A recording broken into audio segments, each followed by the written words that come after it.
I think the most important thing as a counselor and working with our students that have experienced trauma is to provide a really safe space and be the safe person for those students in the school environment.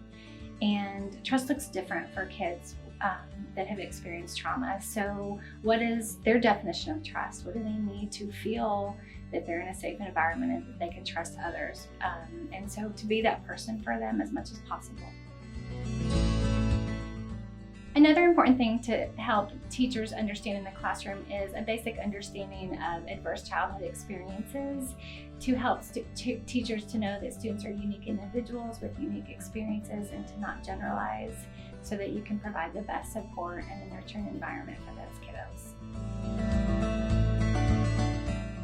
My hope is always as an educator that they will excel and do great, and I think that when kids are provided a stable and nurturing environment, they're going to grow. But the reality is we also have to recognize that growth and progress looks different for every child in every situation at different times in their life and different stages. And so I think it's really helpful to acknowledge that, but also to move on and move forward and help give students strategies and help them to be productive citizens and lifelong learners.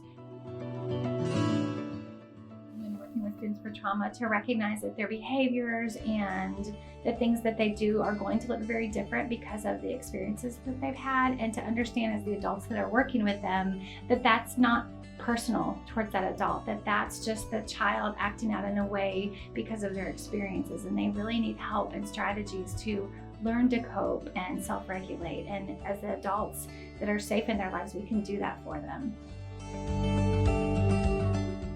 Well, I think it's important to remove an audience from kids sometimes, and what the classroom environment looks like.